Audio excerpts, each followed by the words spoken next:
দুর্দান্ত স্বাদের একটা রেসিপি বন্ধুরা।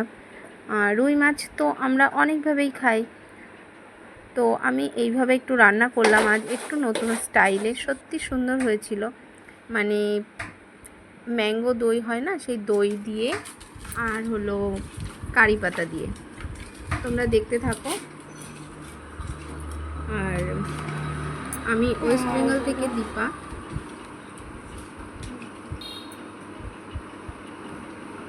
প্রথমে তোমরা দেখতেই পেলে মাছগুলোকে একদম ধুয়ে পরিষ্কার করে নিয়ে নুন হলুদ মাখিয়ে নিলাম, তারপরে ভেজে নিচ্ছি।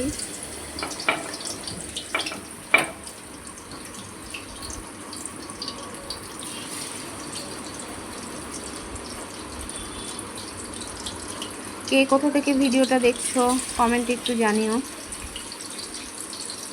সবাই কেমন আছো সেটাও জানিও। আশা নয় ভরসা থেকে বলছি যে সবাই অনেকই ভালো আছো, আর আমিও ভালো আছি।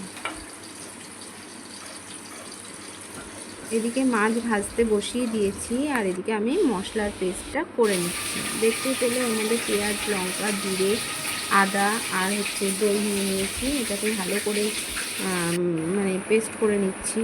তো আমি না পুরো রান্নাটা দেখাতে পারলাম না বন্ধুরা। কিছু না, মানে কড়াইতে মাছ ভাজার যে তেলটা ছিল মাছ ভাজার পরে, সেই তেলের মধ্যে গোটা জিরে ফোড়ন দিয়ে তারপরে কিন্তু আমি মাছগুলোকে আবারও ওর মধ্যে ঢেলে দিই কড়াইতে দিয়ে। তারপরে ওই যে পেস্টটা দেখলে ওটাকে আমি দিয়ে দেবো, মানে একটু জল দিয়ে মিশিয়ে ওটা দিয়ে দেবো কড়াইতে।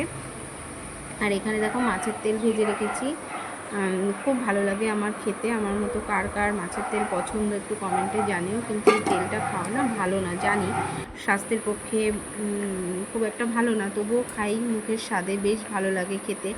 আর আমি দেখো মাছের ঝোলটা প্রায় হয়ে এসেছে। নামানোর আগে আমি কিছু কারি পাতা এর মধ্যে অ্যাড করে নিচ্ছি। তো কারি পাতার ফ্লেভারটা কার কার ভালো লাগে জানিও, আমার কিন্তু ভালো লাগে। তো দুর্দান্ত খেতে হয়েছিল মাছের ঝোলটা।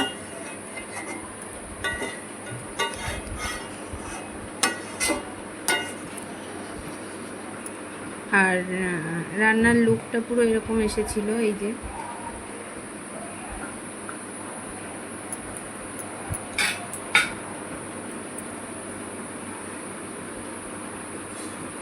আমার মতো কার কার রান্নার ভিডিও দেখতে ভালো লাগে সেটাও একটু জানিও। আমার কিন্তু খুব ভালো লাগে। আর এই যে মাছের ঝোলটা মানে নামিয়ে নিয়েছি।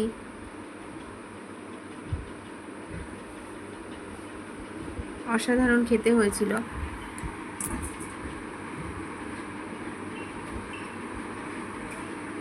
সত্যি কথা বলতে বন্ধুরা, এখন আর ফেসবুকে কাজ করতে আমার একদমও মন লাগে না। তো তোমাদের ভালোবাসায় আর মিষ্টি মিষ্টি কমেন্টের জন্য আবার মনে করি যে না, দু একটা ভিডিও দিই, তো সেই হিসেবেই দেওয়া হয়, একদমই ভালো লাগে না।